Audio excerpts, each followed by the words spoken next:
Bom dia, turma. Bom dia, professor. O meu grupo é sobre os francos. Os componentes são eu, Caio, o Watson, a Ana Beatriz, a Yasmin e a Kailane. Bom, os povos francos eram constituídos por um grupo de tribos germânicas que habitavam o baixo e o médio rio Reno por volta do século III d.C. Os francos foram a organização política mais poderosa da Europa Ocidental após a queda de Roma. Durante séculos de expansão, absorveram um grande número de povos em sua cultura, entre eles os saxões, os romanos, os alemães e os árabes. O reino dos francos foi responsável por redesenhar a Europa. Bom, o Império Franco não tinha uma capital fixa. Sua sede dependia do lugar onde se encontrava o imperador e a corte dele. De modo geral, o imperador Carlos Magno permanecia por maior tempo na cidade de Anghiz-Gran. Procurando dar uma organização mais adequada aos usos e costumes vigentes no Império, Carlos Magno baixou normas escritas conhecidas como normas capitulares. Os francos viviam em uma sociedade desigual. Mulheres e escravos não tinham os mesmos direitos dos homens francos livres. As terras dos francos foram divididas sem organização, com a distribuição de muitas terras ao clero e à nobreza, intensificando a ruralização de sua economia, o que enfraqueceu o império sujeitando-os a senhores feudais. E agora vamos falar um pouco sobre as dinastias presentes no Reino Franco. Existiram duas dinastias no Reino Franco, e a primeira delas é a dinastia Merovingia, que a gente vai falar agora. Mas primeiro, o que é uma dinastia? É o período de sucessão de reinado de uma mesma família permanecendo no poder. A dinastia Merovingia iniciou com Meroveu, que foi o primeiro rei. Por isso, dinastia Merovingia, que veio de Meroveu. Merovingia significa os filhos de Meroveu. Os francos passaram a ser conhecidos na história a partir do século III, devido às suas ações de pirataria nas costas do Mar do Norte e por terra. O antigo Reino Franco fica localizado entre a atual França e a Alemanha. Meroveu foi o fundador da dinastia no Reino Franco, que iniciou em 481. Meroveu foi o pai de Gilderico I e avô de Clovis.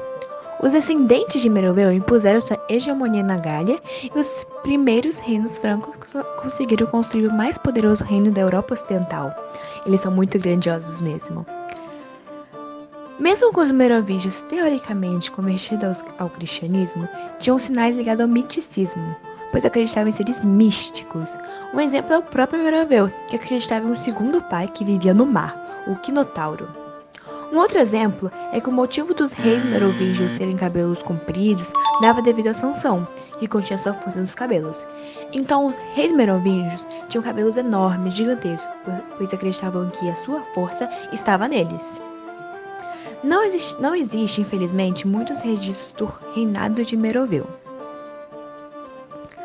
Os francos colocavam em prática o comitatus. Mas aí você me pergunta, o que é comitatus? Comitatus era um dos princípios da política germânica. Era um tipo de organização política temporária que se empreendiam durante a ocorrência de alguma guerra ou conflito.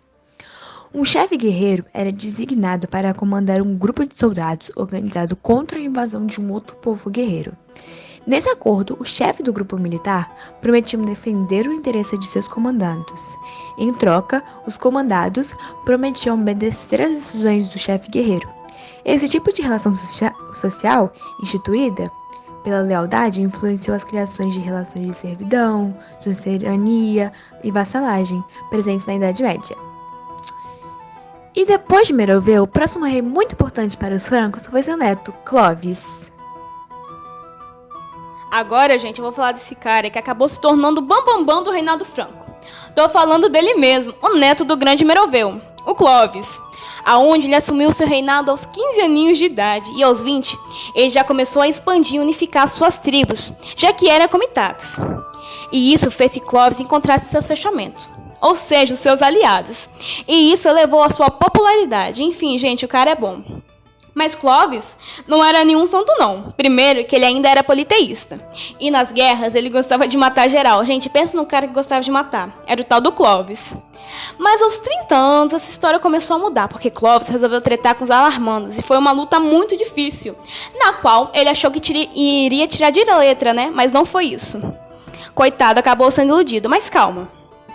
Antes dessa treta com os alarmandos acontecer, a esposa de Clovis, a Clotilde, alertou o marido. Ó, Clovis, falaram aí que tem um Deus muito massa. Falaram que tudo que você pede a esse Deus, ele atende.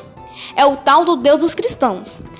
Clovis falou, beleza, Clotilde, se eu vencer a guerra com os alarmandos, eu começo a seguir esse Deus aí. Dito e feito. Clovis ganhou a guerra e meio que aceitou Jesus. Brincadeiras à parte, foi a partir daí que Clovis foi batizado e convertido ao cristianismo. E foi com isso que começou todo o rolê, que deixou Clovis um dos reis mais importantes da história dos francos, já que ele foi o primeiro franco a se tornar cristão. E isso também influenciou o povo franco a se converter. E a partir desse acontecimento que iniciou a aliança dos francos com a Igreja Católica, que beneficiaram os dois lados, já que Clovis acabou se tornando o rei de todos os católicos. E a igreja, que só crescia em número de fiéis, agora também tinha um exército para proteger e propagar a sua fé. E essa aliança ficava cada vez mais forte. Mas, infelizmente, Clovis faleceu aos 45 anos, porque é aquele ditado, né? Quem atira também morre. E a partir da morte de Clovis, a política voltou a ficar descentralizada. E foi aí que os majordomos ganharam espaço e mostraram poder ao reino. Bom, em 751, Pipino o Breve tornou-se rei franco e deu início à dinastia carolíngia, que recebeu esse nome em homenagem ao seu pai, Carlos Martel. Carlos Martel foi um majordomo que teve grande influência entre os guerreiros francos, tanto que os liderou e juntos conseguiram derrotar os árabes na Batalha de Poitiers, em 732. Essas vitórias trouxeram múltiplos significados para o reino franco. Ela consolidou a aliança entre os francos e a Igreja Católica, já que eles, os francos, foram os únicos capazes de deter os infiéis que ameaçavam a cristandade. Outro ponto a se destacar é que essa vitória fortaleceu o poder da autoridade central, relembrando que Carlos Martel não era um rei, e sim um majordomos. Bom, voltando para o reinado de Pipino, foi ele que representou a conclusão deste processo, que no caso foi a construção da dinastia carolíngia, que teve início desde seu pai, Carlos Martel. Foi durante essa dinastia que os francos atingiram o apogeu de seu poder na Europa. Pipino ampliou alianças que já existiam desde Clovis, entre os francos e a Igreja Católica. O elemento mais forte dessa ampliação foi a luta movida por Pipino contra os lombardos, que ameaçavam Roma. A ação de Pipino foi decisiva para a ampliação dos domínios francos. A irreversível aliança estabelecida com o papado foi o fator de justificação diante os fiéis para que aceitassem a dominação franca, tanto que as conquistas francas, ampliadas de modo drástico no reinado de filho de Pipino o Breve, Carlos Magno, foram todas obtidas com o apoio da Igreja. Carlos Magno, ou Carlos I o Grande, foi um imperador muito importante, e ele também foi um conquistador medieval da dinastia carolíngia. Ele era bastante protetor quando se tratava dos mandamentos católicos. Em 800, ele foi coroado pelo Papa Leão III para ser o imperador do Sacro Império Romano Germânico, e assim ele se tornou rei dos francos e dos lombardos, estabelecendo assim o Grande Império Carolíngio, que ganhou esse nome em sua homenagem. Suas realizações foram muito importantes para reunificar diversas partes da Europa, as quais estavam divididas desde a queda do Império Romano Ocidental em 476 d.C. Ocorreu assim que o governante colaborou com modificações importantes na área da cultura, do medievo, do processo da administração territorial e das estratégias focadas no expansionismo militar.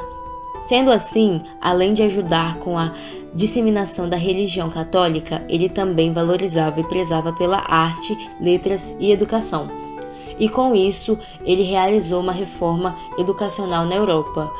Assim, as escolas passaram a funcionar nas cortes, mosteiros e bispados, que continham as seguintes disciplinas: gramática, retórica e dialética, aritmética, geometria, astronomia e música.